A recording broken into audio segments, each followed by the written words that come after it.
Hey, it's your girl Barbie J here, and we are talking about Belle Collective Season 1, Episode 5, No Yams. And you know how it ended last week, so it started that way. But let me do a quick shout out to several people who be holding down my section in the comment section. Bobby Ray, Lamont Simpson, Ty Harrell, Isaiah Hill, Vicky Young, Shanice says, Tiffany Harrell, Tyler Brown, Sahara Farah, Sarah, maybe it's pronounced Sarah Farah, and Anna Walcott, and Karen Wilson. Thank you guys for holding it down in the comment section for me, okay? So, now, let's get started real quick because you know it was a hot mess going on up in there. The place got crazy because Marie said something to Kaylon because Kaylon wanted to have her white girl moment. You know what she wanted to do and make it about her when these black women was telling their stories of what stuff happened to them in their past. She didn't understand it, you know, and it got ugly. And remember the guy, the councilman walked out. He left them women going crazy. He said, I ain't got nothing to do with this.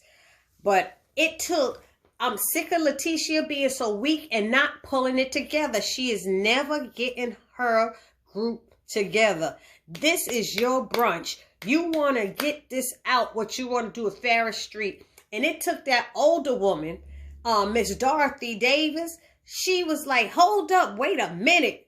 She had to get the place in order. And she was like, what is going on here? We just was sitting up here saying, she said, we all better than that. We was just saying, what did she say? Hold up, because I did write it down. She's like, we're all better than that. We just got finished saying how we were strong black women. That's right. That's what she said. And, you know, Marie was like, well, you know, she should not have talked to me like that. And she, you know, she got to go. She acting like I'm some little slave. I ain't no slave. And Miss Dorothy was like, I agree, but we are better than that. And somebody else was saying, well, we can't just be giving her, you know, don't give her your energy or something like that. You know, everybody was yelling out something. But they got it together. They got it together. Kaylon apologized to Marie. When Miss Dorothy made that statement, Kaylon apologized. And she got up to walk out. And she took a glass of whatever, champagne or juice with her.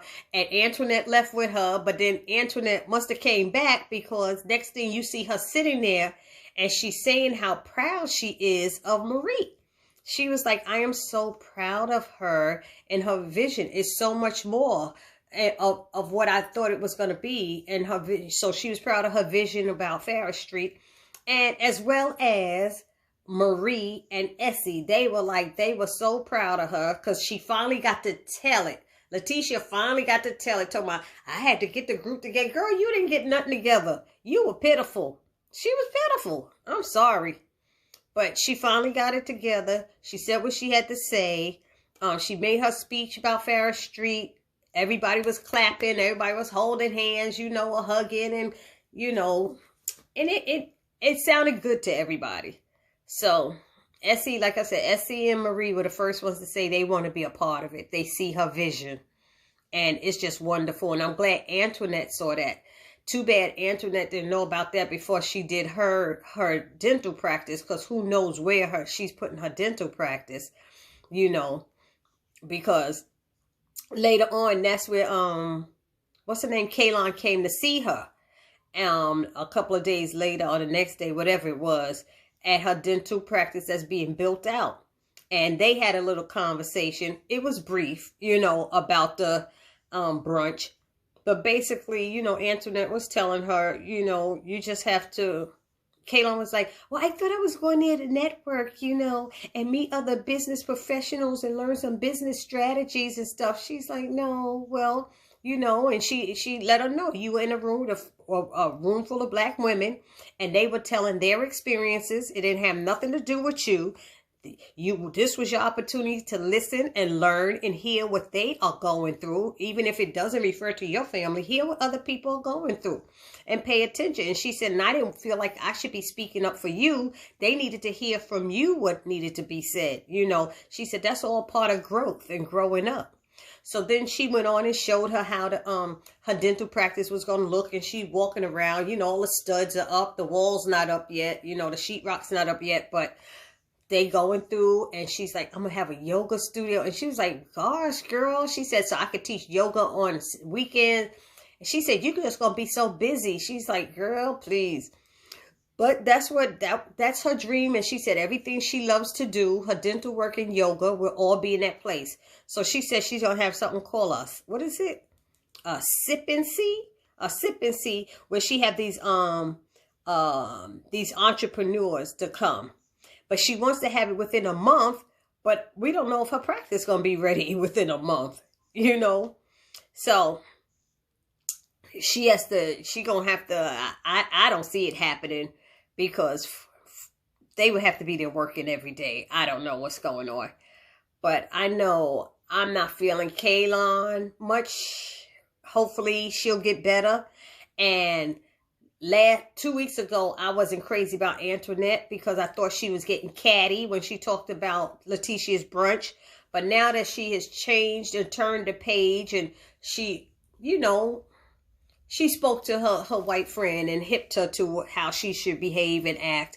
And now that she is appreciating what Letitia's doing and all that, I'm feeling a little different about her now. So I'm glad about that. So, what else happened? Then we have, that was them. Oh, so she's sending out invitations to her sip and see. And it's just for people to sip and see her space. And maybe, I guess, send her clients. So that's cool for her. So then it's back to, let's see, Latrice. We see Latrice and Melanie comes to see her. I'm glad they didn't show no scene of Melanie telling her what happened at the brunch. And I'm glad she didn't ask about it. Because she said it was a stupid brunch anyway. So I'm glad she didn't bother with it. But then Cliff comes in and he asking her when last time she saw her brother. And she was like, why, because, he hasn't returned my call. He said, I think that's because he said he don't like the way that you be treating his girl, or you don't like his girlfriend or something like that. But I heard she got married. And she was like, what? I don't think he got married. He wouldn't have gotten, I don't know, he couldn't have gotten married without me and stuff, being there. He would have called me. I would have been involved some kind of way. I would be very hurt. And this is when we see her start tearing up and stuff. I'm like, she did a lot of damn crying in this episode. So she was tearing up. But then we learned that Latrice had like 4 brothers. She had 4 brothers. 2 of them were killed early, Chip and Goat. And her brother, Derek was incarcerated for murdering some guy who threatened to their family or something like that. So, and that happened when she was 9 years old. So he just got out recently, supposedly. And then she has another brother named Derek, who I guess named Frederick, who's probably doing well or whatever. But, she was getting all upset, and she said she would reach out to her brother. Because they're so close. She said they're close. Their birthdays are a day apart. So they even call themselves twins, even though he's like much older. He's older than her. If he went to prison when she was 9, he got to be at least 9 years older than her, 10 or something. So she must be the baby of the family. So that she a little spoiled probably. She used to get in her way. But, later on he told her, I always got you. You my sister, blah, blah, blah, blah. Anyway. What else happened? This show is getting, I don't know. I don't know how I feel about this show right now. I'm still feeling it out. This is only episode 5, but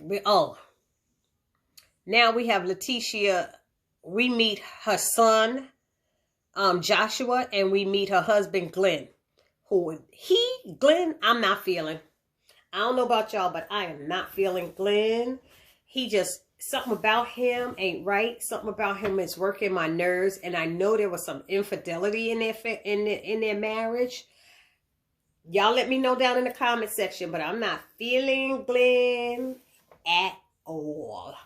So, So he comes in and she's so excited to see him. His son is excited. She's excited. She wants to tell him all about what she's been doing. He's been gone 28 days. When he goes away, he leaves 28 days at a time. He comes home for 2 weeks. He's gone 28 days. Okay, that's a problem. I don't know what he does. Is he a truck driver or something? I don't know. But that's a long time to be gone from your family. So, you know. So, what is it? She's telling him what she's been doing. She lets him know she's not going to be available much now because she started doing this new thing that she loves. And this is her new, her dream. This is her dream. And she said that she won't be able to cater to him like before, but she got him. She said, I got you forever. Don't worry about that. So, but they're going to need to make adjustments. So he's like, okay, I guess I could do that. She said, I'm going to need your support to do this. So she said, I'm going from housewife to boss wife. I said, I hear you. Hey, that's it. I mean, these women been sitting home. She been sitting home, and she mentioned they've been married 17 years, and now you having a problem with what she wanting to do something with her life. What is going on with him? So the next day, he gets up, she's making her phone calls and doing her business thing, her boss woman thing or whatever. And he's looking around the house, going in the kitchen, ain't no food cooked and stuff. And he's sitting there like, he hovering over her while she on the phone and she's standing there, he's standing there. Then he goes and plugs in the vacuum cleaner and decides he gonna vacuum. How you gonna start vacuuming while she on a business damn call? Really? Really, Glenn? Right now, he's seeming like a hater. That he want his wife to be home barefoot and pregnant, treating him like a king, but he don't want to treat her like the queen she deserved. And I'm down with what she said. He should be up there saying, congratulations, honey. I'm so proud of you. You found something. You found a passion of yours that you want to do, something you want to do. You want to make our neighborhood, our town, our better. You want to bring it up. That's something a man should be proud of his woman for. And he's acting like it's a problem. And I had a problem with that. I'm like, what's the problem? It's I tell you, women, don't be putting your stuff on the back burner for men. Don't do it. Because as soon as you start stepping up a little bit, you're going to have an issue. I had an issue. My husband got jealous because he had master's degree. I was on my bachelor's and he was getting jealous. I was a degree below him.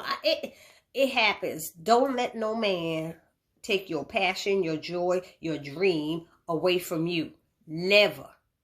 You will resent him for the rest of your life. You will. And it won't bother him a damn bit because you let him do it. You let him do it because you allowed it.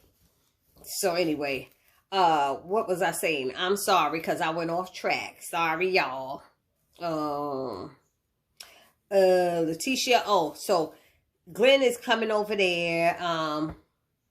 And he was like, she's like, when she got off the phone, she's like, what's your problem? What's going on? And he's like, I need my wife now. I need you to cook. She was like, why can't you, there's food in there, there's bologna, there's ham, make a sandwich. She said, why can't you put on an apron and cook and help out? He said, because the apron don't fix. I need my wife. I said, you know what? I know a lot of men that cook.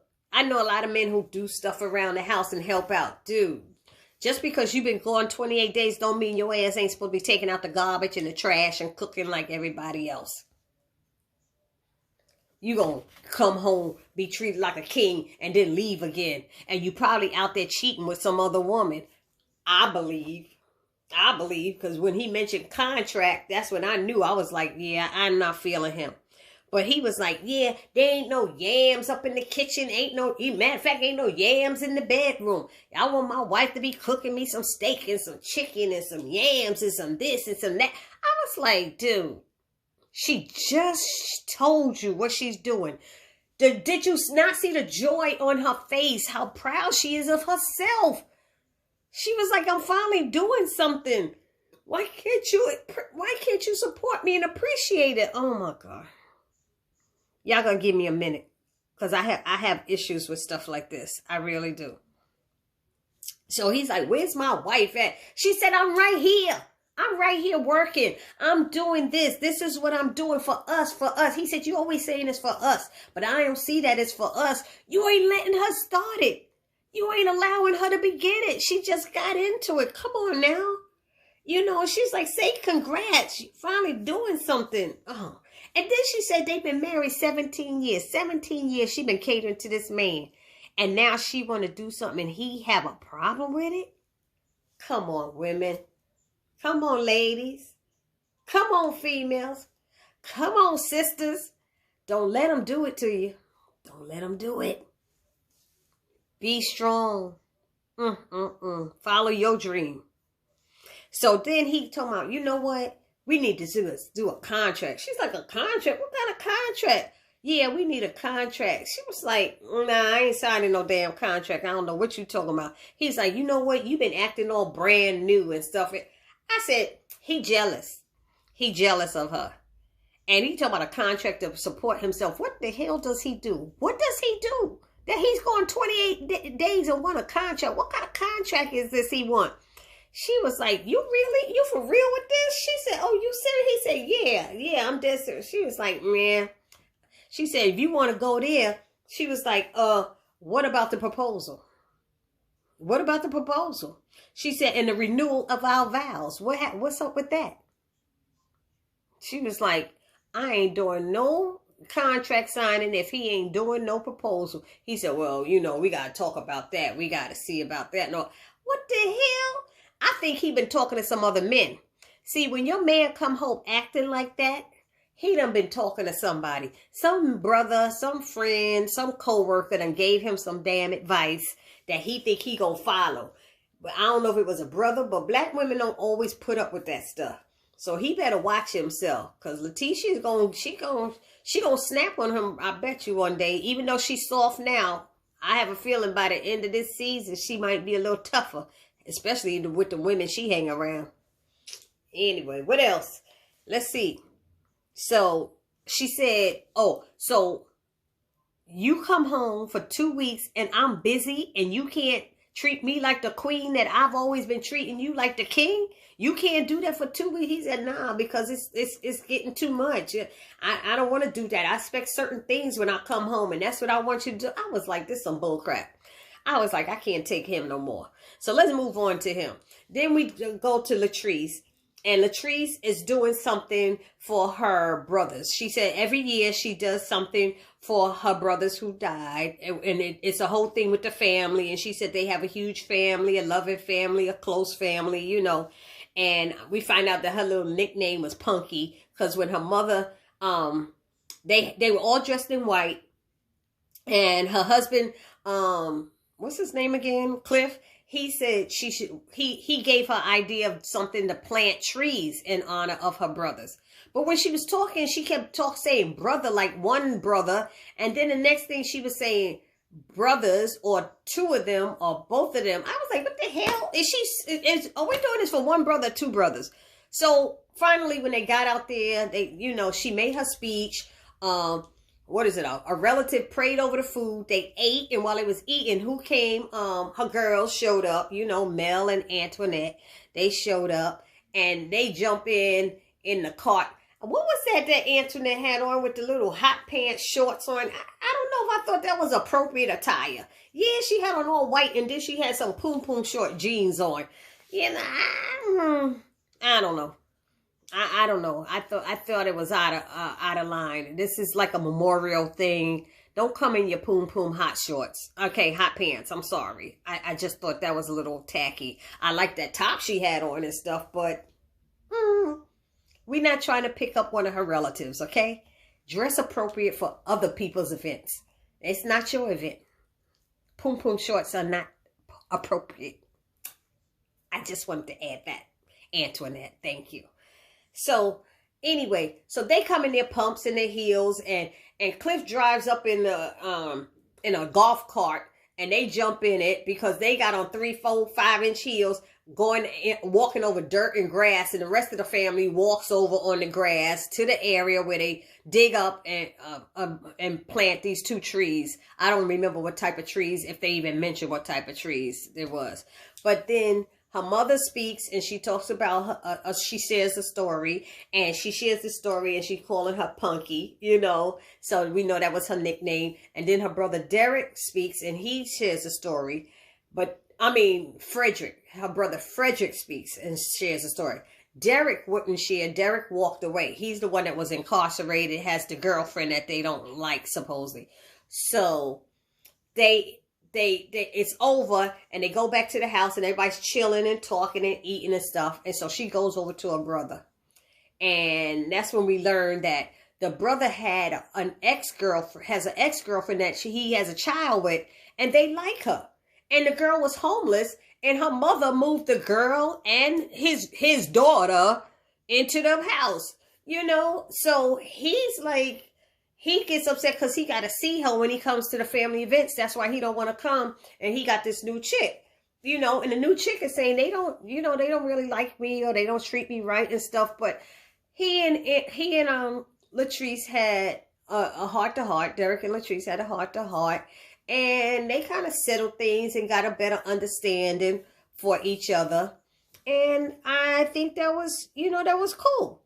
That was nice. They discussed it, but at least we found a little bit more out about who Latrice is. She the baby of the family. The girl is spoiled. I know she is, but she the one making money, so she has everything at her house. It seemed like it was at her house or in her property. I don't know. But I think the episode was okay. It was okay. Y'all let me know what y'all thought about the episode and the review. Hit me up. Subscribe to my channel if you haven't subscribed already. Comment, share, like. It's your girl Barbie J saying peace.